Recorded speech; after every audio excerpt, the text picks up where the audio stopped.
Sa puntong ito po ay makakausap natin si Police Senior Superintendent Manuel Lucban, ang hepe po ng Makati Police. Magandang hapon po sa inyo, sir. Magandang hapon din naman. Kanina po napuna po namin, yung nung bandang umaga, demolition team muna yung nauna. Nung bandang tanghali, demolition team pa rin. Pero nung bandang pahapon nauna na po, nabaligtad, nauna yung police. Bakit po ganun po yung ginawa niyong strategiya? Nais natin i-correct, nakita natin din sa mismong platforma, ang nangunguna pa rin ay yung mga naka-shield na demolition team ng engineering.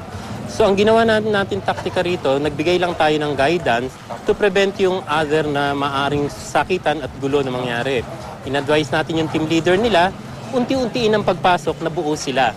Habang sila ay naka-shield nung board na pwedeng pananggad sa maaring mga bato. Kung sakasakaling magbibigay ng risk, inassure natin ng kapulisan na papasok kami, i-prevent na makalapit sa kanila itong magdedemolish at tuluyan silang mabato. At ganoon ang ginawa natin taktika. Habang ginagawa natin to, ang hindi lingid sa kanilang kaalaman, yung concentration nila sa harapan, nilagyan natin ng puwersa sa likuran. So pag mabulabog sila, na magkawala tayo ng ilang tear gas, nabulabog sila na ang likod pala nila, meron na rong nakapasok na mga part din ng demolition team. So sa pagganitong atin, ginaid na lang natin sila papalabas doon sa mga biglang nagtakbuhan. Naiwasan natin ang batuhan, naiwasan natin ang injury, madaling nakapasok tong ating mga demolition team. Habang nagbibigay ng assistance ang ating kapulisan na wala magkasakitang panlubos at huwag na magkabatuhan. Opo, sir, yung natatanda ko tong Guatemala, parang nagkapormahan na to mga 2 months ago eh. So, nakita nyo ho ba o na-anticipate nyo na ganito rin katinding paghahanda nila? Kasi mga sa bubungan, ang dami yung mga bato, mga bote. So, nakita nyo ho ba yung ganung preparasyon nila? Totally hindi natin na-assess yung prior nilang preparation. Ang nakita na lang natin, kataon, na tayo pa lang ay nag-assume ng ating position ng past 3 hours pa lang.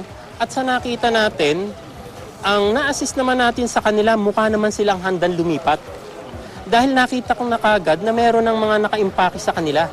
Meron na po doon sa mga gilid-gilid. Nakaimpake. At narinig na rin natin na ito ay mahigit 200 families supposed to be, and more than 100 tinanggap na ang beneficiary binigay ng ating local government. Na inalok sa kanila at tinanggap naman nila. Pero itong mga nambato, anong grupo late ito? na lang to, itong mga late na 100 families siguro, o members ng family nito na hindi pa umaalis, masasabi nating sila pa rin, kaya nga lang minamuno sa kanilang iba. Meron tayong mga plug kaninang nakita na mga kulay pula. Ina-assess pa lang natin kung ito ay parte ng mga taga-kabila. Okay, so paano po mangyayari dito? Si-secure nyo pa ho ba itong compound para ho hindi na sila makabalik? Ano pong plano nyo ngayon? Primarily, ang part ng kapulisan ay magbigay ng peace and order sa area. Kaya naman dinicide natin na dagdagan ang personnel ng station na pinakamalapit dito to monitor kung ano ang mangyayari, masiguradong walang nakawan. And likewise, tulungan din. Meron kasing blue guards o mga private guards na nilagay din dito. Hindi rin naman sila mapahawak with the presence of our policeman. And likewise, to conduct checkpoints on the entry and egress nitong lugar na to. Maraming salamat, sir. Maraming salamat din. Senior Superintendent Manuel Lucban, ang hepe po ng Makati City Police.